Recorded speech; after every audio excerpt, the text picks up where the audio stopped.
still can't believe I did that. That was just one of the thrilling things that we did in Medellin. Medellin was a movie, I'm telling you. If you want to plan your own epic adventure, I got you. I already planned the trip, so you don't have to. Hey guys, welcome back to my channel. If you're new here, my name is Sadia. My goal is to travel the world while working my 9 to 5 until one day I don't have to. But until then, I'm here to share my travel journeys and maybe some tips to make your trips even better. So if you're interested in that, please subscribe and let's get into the video. Let's start with time of year. Medellin is known as the city of eternal spring. It's the same amazing weather all year round, 80s during the day and 60s in the night. Like, that's perfect weather. So you can pretty much go any time of year, but if you want a truly unforgettable experience, I recommend going during the first week of August for the Feria de las Flores, or in English, the Flower Festival. That's when I went, and it happened to be going on during my birthday. I was super excited. I got to see the flowers, and it's pretty much a celebration of culture, color, and of course, flowers. So for flights, most flights are gonna arrive at Jose Maria Cordova International Airport.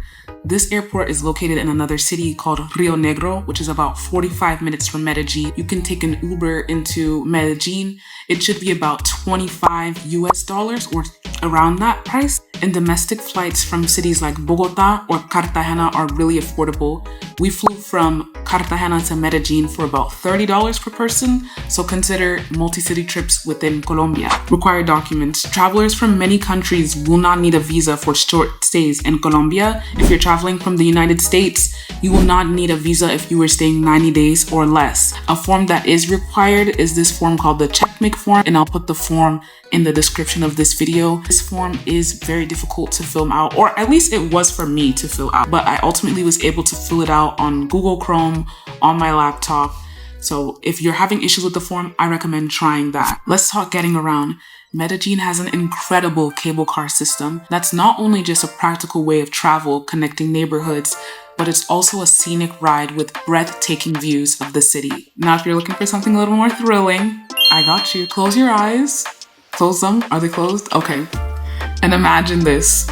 Uber, but on 2 wheels. In Colombia, you can actually order a motorcycle as a taxi or as an Uber through an app called Didi.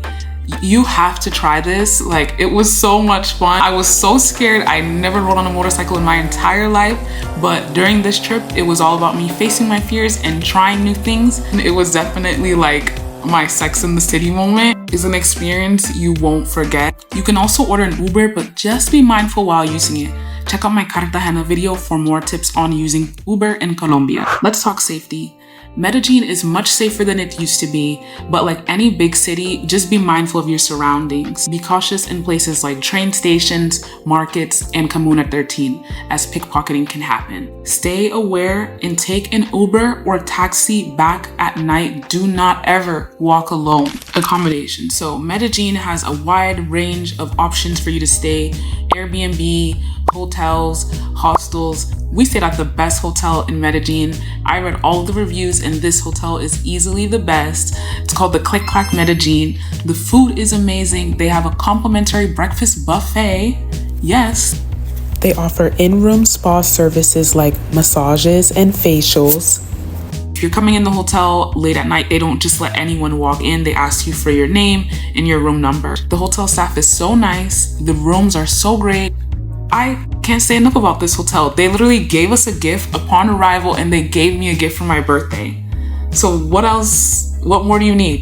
Currency. In Colombia, they use Colombian pesos. $1 US is about 4,000-ish Colombian pesos. Just make sure that you download a currency converter app so that way you know the value of something in your currency. Language. Of course, the official language of Colombia is Spanish, but in touristy areas, you will find people that speak English. And if you want to practice your Spanish, go for it. Food, oh my God, is so good. I'm telling you, in Colombia, I've had some of the best food that I ever had in my entire life. One of my favorite restaurants that we got to go to was Mondongo's. And we also went to this like cozy, like restaurant. It was kind of giving like a mom and pop shop kind of vibe. And the food there was so good. I think Colombia has some of the best food ever, you have to try it. Nightlife. So for me, it's not a vacation if I'm not experiencing the nightlife. Medellin's nightlife is really vibrant. It's so much fun. There's so many bars and clubs in areas like Provenza and El Poblado. I highly recommend going there. I felt safe at night. There was no issues and I had a great time. For activities, you have to go to Comuna 13 and take a tour there. You will see breakdancing, stunning street art, amazing views. You'll have great street food. I highly recommend doing a tour of Comuna 13. Or if you are like somebody who wants to see a lot of viewpoints, you can go to Mirador de las Palmas. If you're really up for a thrill, you need to experience paragliding over Medellin. This was one of the top experiences I've ever had in my life. The instructor explained everything so well. The instructor was amazing. The experience itself was amazing. I'll put the link in the description of the video for the paragliding experience that we booked. We booked like a 15-minute flight and it also included the photos and videos. It was a really freeing and fun experience. If you are not afraid of heights or if you're afraid but you're willing to do it, do it. It was life-changing, honestly. Like for me as someone with a fear of heights, I can honestly say that I'm conquering it, or that maybe it's already conquered. If you're into tattoos, you should definitely check out some of the incredible local artists to commemorate your trip. I got a tattoo.